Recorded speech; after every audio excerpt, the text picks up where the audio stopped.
പയ്യന്നൂരിലെ സ്വർണ്ണമോഷണത്തിൽ twist. കാണാതായ 7.5 പവൻ ആഭരണം അതേ ലോക്കറിൽ തിരിച്ചുവെച്ചു. മോഷ്ടിച്ചത് ആരെന്ന് വ്യക്തമായിട്ടില്ല. വിരലടയാള വിദഗ്ധർ എത്തിയപ്പോഴാണ് ലോക്കറിൽ സ്വർണം കണ്ടത്. അരുൺ പൂപ്പറമ്പ കണ്ണൂരിൽ നിന്ന് ചേരുന്നു വിവരങ്ങളുമായി. അരുൺ, പയ്യന്നൂരിലെ ഈ സ്വർണ്ണമോഷണം, അതിലിപ്പോൾ ഒരു ട്വിസ്റ്റ്, അത് എന്താണ് അതിൽ നിന്ന് വ്യക്തമാകുന്നത്? ബാങ്കിന്റെ ലോക്കറിൽ അല്ലെങ്കിൽ ലോക്കറിൽ തിരികെ എത്തിച്ചു എന്നാണ് പറയുന്നത്. ബാങ്കിന്റെ അല്ല, ലോക്കറിൽ തിരികെ എത്തിച്ചു സ്വർണം എന്ന് പറയുന്നു. അപ്പോൾ ഇത് ആരെടുത്തു, ആരോടെ തിരികെ എത്തിച്ചു എന്നതിലൊന്നും ഒരു വ്യക്തതയുമില്ല. അപ്പോൾ കൃത്യമായി ആ സ്ഥലവും അത് അറിയുന്ന ആൾ തന്നെയാണ് ഇതിന് പിന്നിൽ എന്ന് സംശയിക്കേണ്ടതുണ്ടോ? പ്രജരീതിയിൽ പോലീസിനും വ്യക്തതക്കുറവുണ്ട്. പോലീസിനെ സംബന്ധിച്ച് അന്വേഷണം ഇന്ന് രാവിലെയാണ് ആരംഭിച്ചത്.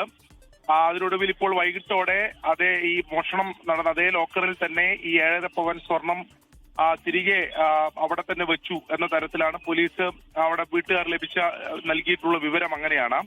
അതായത് ഈ കൃഷ്ണൻ, മുല്ലക്കോട് സ്വദേശിയായിട്ടുള്ള കൃഷ്ണൻ എന്ന വീട്ടിൽ നിന്നും അദ്ദേഹം 21-ാം തീയതി വീട്ടിൽ നിന്ന് പോയതാണ്. ഇന്നലെയാണ് വീട്ടിൽ തിരിച്ചെത്തിയത്. അപ്പോഴാണ് വീട്ടിലെ അലമാരയിലെ ലോക്കറിൽ സൂക്ഷിച്ചിട്ടുള്ള 7.5 പവൻ സ്വർണം നഷ്ടമായതായി കണ്ടത്. അങ്ങനെ പോലീസിനെ വിവരം അറിയിക്കുന്നു. പോലീസ് രാവിലെ എത്തി പരിശോധന നടത്തിയതാണ്.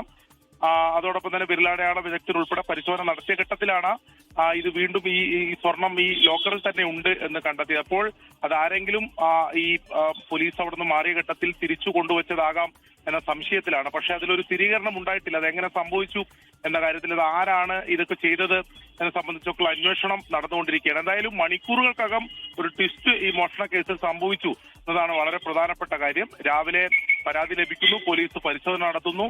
അവിടെ ആ ഘട്ടത്തിലൊന്നും സ്വർണം ഉണ്ടായിരുന്നില്ല. പക്ഷേ വൈകിട്ട് ആകുമ്പോഴേക്കും വിരലടയാള വിദഗ്ധർ ഉൾപ്പെടെ അവിടെ പരിശോധന നടത്തുന്ന ഘട്ടത്തിലാണ് അവിടെ ഈ സ്വർണം തിരികെ വെച്ചതായി കണ്ടെത്തിയിട്ടുള്ളത്. സ്വാഭാവികമായും അതിൽ അതാരാണെന്ന് കണ്ടെത്തുന്നതിന് വേണ്ടിയിട്ടുള്ള അന്വേഷണത്തിലേക്ക് പോലീസ് കടന്നിട്ടുണ്ട്. ഇപ്പോൾ പ്രജിൻ സൂചിപ്പിച്ച കാര്യം വളരെ പ്രധാനപ്പെട്ടതാണ്. ആ വീട് നന്നായി അറിയുന്ന ആളാണ് ഇത് ചെയ്തത് എന്നൊരു നിഗമനത്തിൽ തന്നെയാണ് പോലീസ് ഉള്ളത്. ശരി, അരുൺ പൂപ്പറമ്പയാണ് വിശദാംശങ്ങൾ നൽകിയത് കണ്ണൂരിൽ നിന്ന്. ലോകത്തെവിടെയായാലും ഏത് സമയത്തും 24 വാർത്തകളും ഓഗ്മെന്റഡ് റിയാലിറ്റി പാക്കേജുകളും എക്സ്പ്ലെയിനറുകളും വിശദമായി കാണാൻ ഞങ്ങളുടെ യൂട്യൂബ് ചാനൽ നിങ്ങൾക്ക് സബ്സ്ക്രൈബ് ചെയ്യാം.